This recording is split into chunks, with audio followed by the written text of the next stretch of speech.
Welcome back to LEGO Battlebots Season 3. The final round of Fight Card continues, and kicking things off this episode, undefeated Whiplash takes on 1 and 2 Hypershock. Both bots made it to the championship last season, Hypershock eventually getting 4th place, while Whiplash got 2nd. But they have gone very different paths in Season 3. Whiplash has been staying undefeated, as we've been seeing through its past couple fights. They just threw Yeti out of the arena. As for Hypershock, they have not been on the right path. 1 and 2 just lost to Titan, and if they can't beat Whiplash, they are eliminated from the tournament. Whiplash has already clinched the tournament spot, so if it wins, it'll be getting a very high seeding. And it's all going to come down to who gets underneath. If Hypershock gets underneath, there is more than enough weapon power to rip Whiplash's wedge off and then dominate the fight from there. But if Whiplash gets underneath, there's going to be literally nothing that Hypershock can do as it gets thrown around the arena. Now let's see who wins this critical fight down the arena.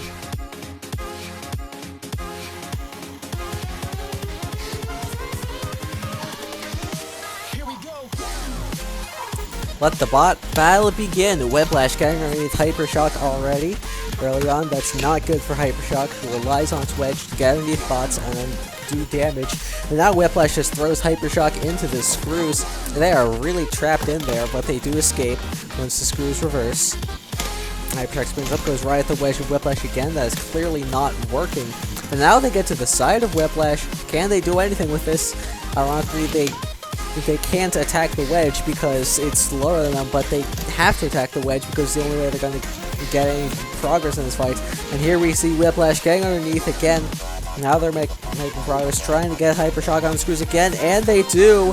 Hypershock in some serious trouble again, and getting jammed into screws again, and out of the arena!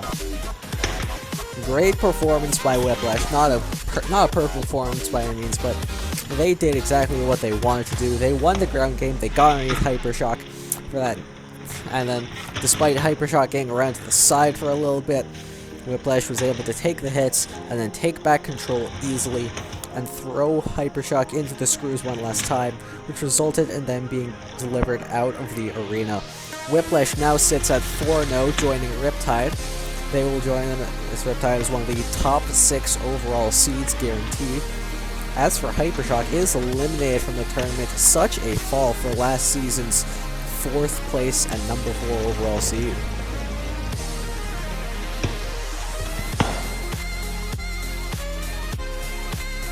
Next up, Lunar New Year takes on Kraken. Lunar New Year, Season 1's number 5 overall seed and undefeated bot, now sits at 1 and 2.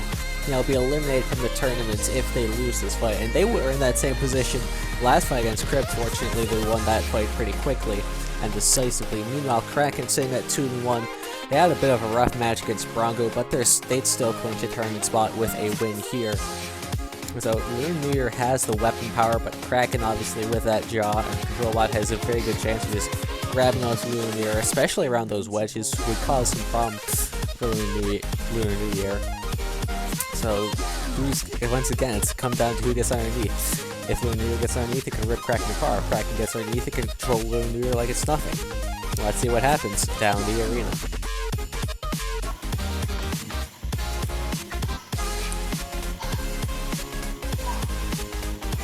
Let the bot battle begin. Lunar New Year spinning up, and it's Kraken getting underneath, though Kraken does take the strap to its jaw. Kraken pin Lunar New Year, trying to get a good bite and getting around to the side wedges. That's what I was talking about. And now he uses the screws to flip Lunar New Year over, trying to bring him to the pulverizer now, and this fight is basically over. Yep, there we go. Kraken backs off after one shot from the pulverizer. The countdown is on. Lunar New Year is eliminated, and Kraken is moving to the playoffs. 2, 1, knockout. Another clean win for Kraken. They just got underneath Lunar New Year, pushed them to the screws, and flipped them over. Exactly what they wanted to do, and exactly what they did. Kraken now at 3-1, clinches a spot into the tournament for, I believe, the first time, while Lunar New Year is eliminated again.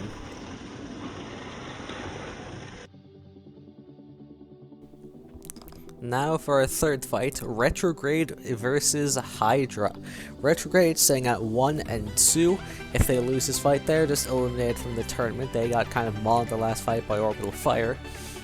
And now they have a chance to take on another undefeated flipper in Hydra, Hydra, of course, sitting at 3-0 after back-to-back wins. They completely annihilated Minotaur in their last fight. That was probably one of the most dominant performances we've ever seen on the channel. And now they sit on the verge of going 4-0. They would be the first, and I believe the only rookie who could this season to do so. Well, Hydra has a very good ground game, but those forks are vulnerable. Well, and Retrograde also has decent ground game, so who knows who's going to be able to get underneath the other. If Retrograde can get underneath, they can control Hydra around. Hydra gets underneath, they could just send Retrograde flying. But both bots' forks are very fragile, so we could see some of those coming off early, and whoever is forced them off, that could be disastrous for them. Let's see who wins this fight down in the arena.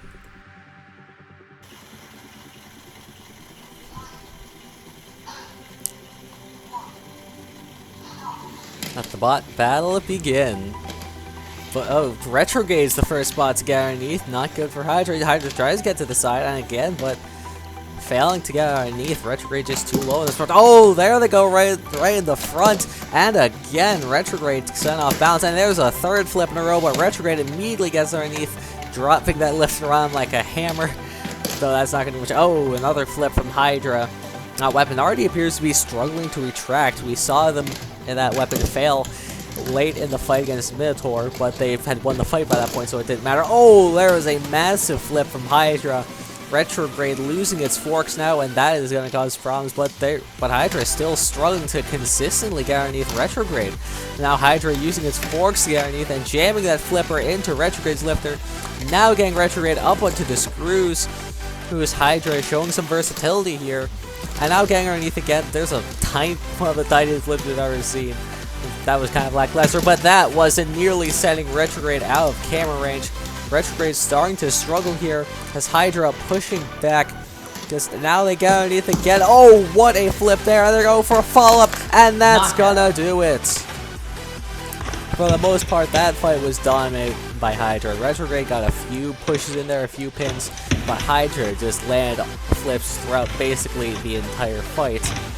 It took a little while, but they did get there, and Retrograde, their forks broke off after a pretty big flip, and it didn't really stop them from being able to deflect Hydra frontally, but that certainly stopped them from going on the offensive. Once those forks came off, they could not really gain control of Hydra that much after like they had in the earlier parts of the fight. Hydra did show some good versatility as well, getting Retrograde into screws when the flipper got stuck up in the air. So that's good. It's good showing for them. They can still push bots around even when their weapon is down. And they got some really big flips after that, so it didn't matter. And then they threw Retrograde out of the arena. Retrograde is now eliminated from the competition, while Hydra becomes the third robot and the first rookie of this season to go 4-0.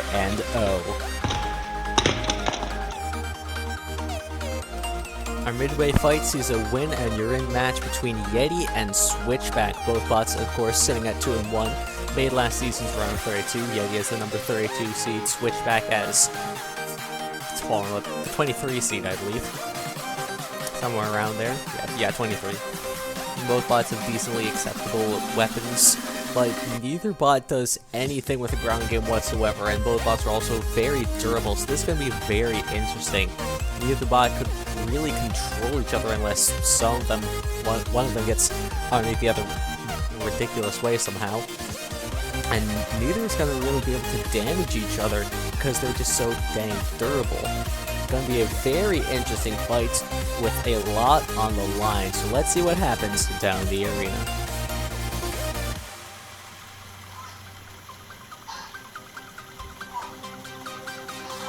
Let the bot battle begin.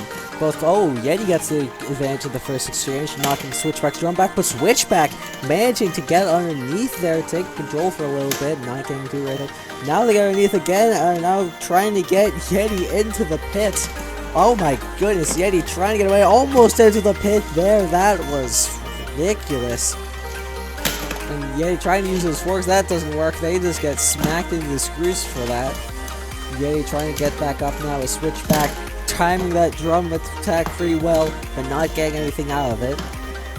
And the Switchback is taking some great control in this fight. I am not expecting to do this well. Well, either bot to have this kind of advantage. but they are in complete control of Yeti, who is nearly in the pit again, and they are in. Wow, that was surprisingly dominant from Switchback. Yeti got the advantage in the first shot, but that was it. Switchback got underneath Yeti's drum and dominated from there, threatening Yeti with the pitting in the first, like, 20 seconds or so. And I'm seeing just control them all around the arena until they actually got them into the pits later on in the fight. I am genuinely surprised by how well Switchback did. Well, now they sit at 3-1. They have clinched themselves a second tournament spot in a row. And meanwhile, Yeti now sitting at 2-2. They have to. Their fate is unknown at this point. Who knows if they will make the tournament or not? Anyway, it was a great winner in fights. Impressive performance by Switchback. They do prove themselves worthy of a tournament spot.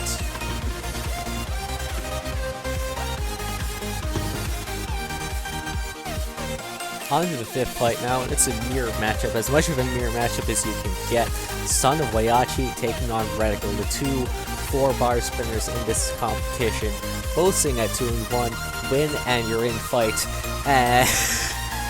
Very similar, yet very different. Reticle is just Son of Whyachi, but more powerful and more durable. That is, and bigger. So I'm not sure how Son of Whyachi is going to win this. They are known for their horrendous reliability, and while Reticle isn't the most reliable either, they don't break apart in literally every fight, so my money's on them to win this fight. Let's see if I sit my rights down the arena.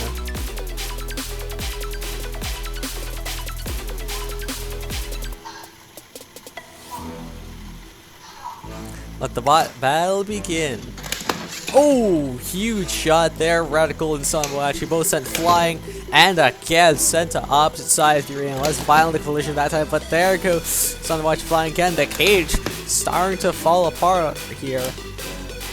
Not good for Son of Whyachi. Oh my goodness, that's more the case. That's the entire dang weapon system. And there goes one of the last hammers. One hammer left on Son of Whyachi. There goes another piece. Yeah, this is exactly what I anticipated was going to happen. Son of Whyachi has just fallen apart, and Reticle is basically unscathed. All going to come down to how long it takes Reticle to split Son of Whyachi. I don't know how. Or Son of Whyachi isn't basically sent to the opposite side of the arena. Just, and that's going to do it. Yeah, that's going to do it. Son of Whyachi is vanished. This fight is over. Easy win for Reticle to round out its season. 1 knockout. Absolute domination from Reticle. Both bots took the first couple of hits, but Reticle is just Son of Whyachi, but good. So, Son of Whyachi broke apart. This was annihilated. And Reticle takes the win, putting themselves to 3-1. And clinching a tournament spot. They were almost went 4-0. They could have been if they had been huge, but unfortunately they did not win that match. But they are still in the tournament for the first time. As for Son of Whyachi, it missed out on a 3-1 record yet again. And with that, their fate is unknown. I mean, we're gonna know it later on, but 2-2 is woo. And the void, who knows what's gonna happen, yada yada yada. I'm gonna be saying that a lot these that next couple episodes now. And for our second to last fight, we have, I believe, the first 0-3 bot in this season, Unnecessary Violence, taking on the 1-2 Jade Dragon. Unnecessary Violence, their season is done. It's all over for them. But Jade Dragon, if they win this fight, there is the slight chance that they make it to the playoffs.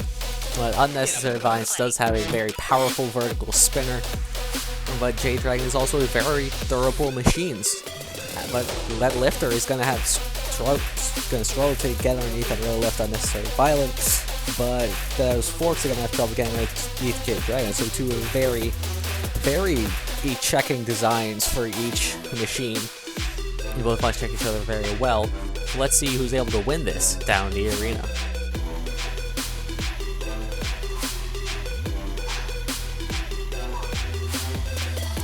Let the bot battle begin. Both bots spinning up their weapons in this fight that barely matters for one bot.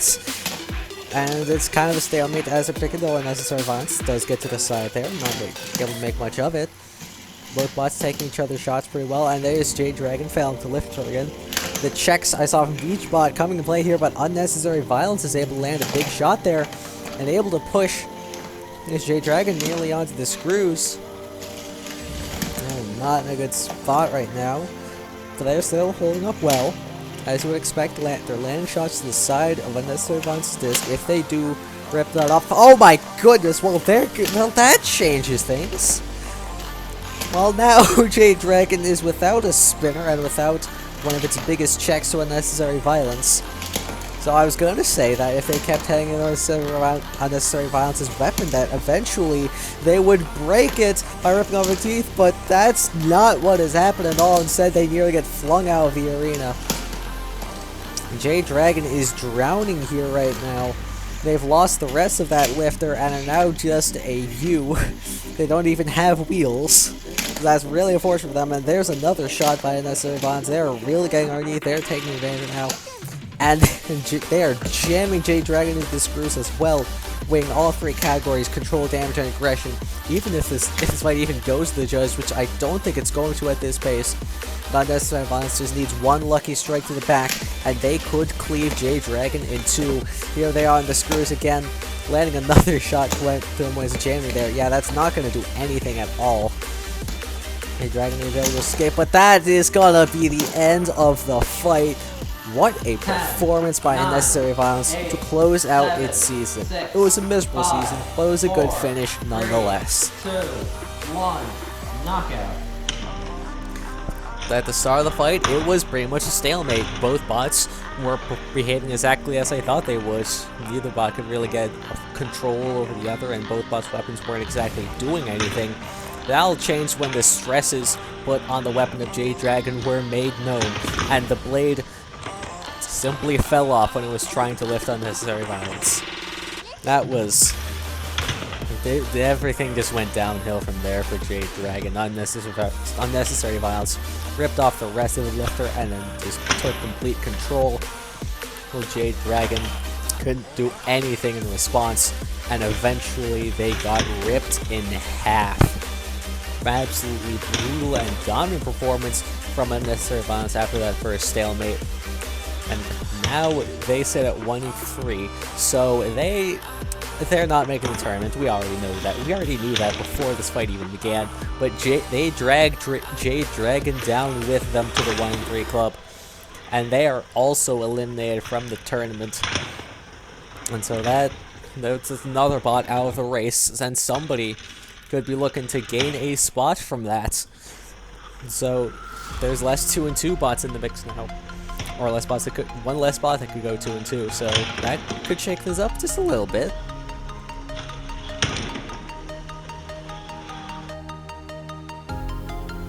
It is time for our main event.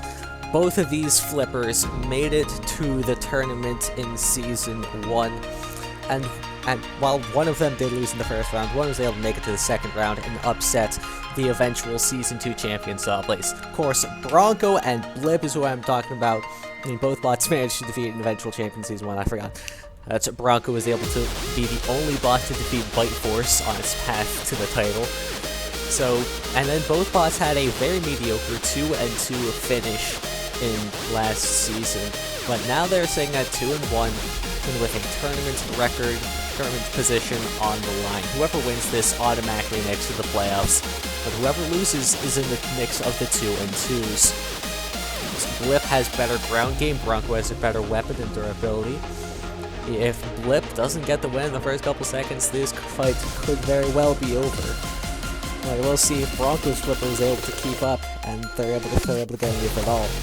Let's see who wins this main event and clinches a tournament spot down the arena.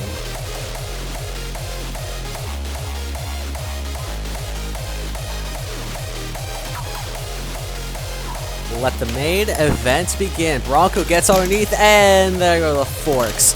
Well, this fight is basically over. Blip didn't even get a chance to flip Bronco, and they are already taking some severe damage. Bronco's not going to be able to really send them flying super high, but they definitely have enough weapon power to get a bot like Blip out of the arena, especially now that it's taking more damage and losing more weight. Well, now Bronco's flipper is broken, so we might be in for a long one here, folks. Folks, that is not exactly what Bronco had in mind. Now they're trying to get that flip. Oh, that almost worked. Emphasis on almost. Bronco's flipper is now stuck in the air, waving hello, and they actually got it back into the right position. That's pretty dang good. Bronco now, geez, that was one of the biggest flips of the match, I think, and now they're trying to get them into the pit, and they do. That was pure domination from Bronco. After this flip, we knew it was over. Both forks of Blip coming off without them even getting a chance to attack. Yeah, this was not going to end well for Blip after that, and it did not. Bronco did take some severe damage to his weapon, but they were able to fix it well enough in order to continue a counterattack and eventually get Blip into the pit. Bronco secures itself in a 3-1 record on its first tournament spot since all the way back in Season 1, while Blip now sits at 2-2 and is now in limbo to see if it will make the tournament or not. Overall, a very dominant performance of Bronco and a very strong showing in their final fight of the season that will definitely improve their seeding now that they have officially qualified.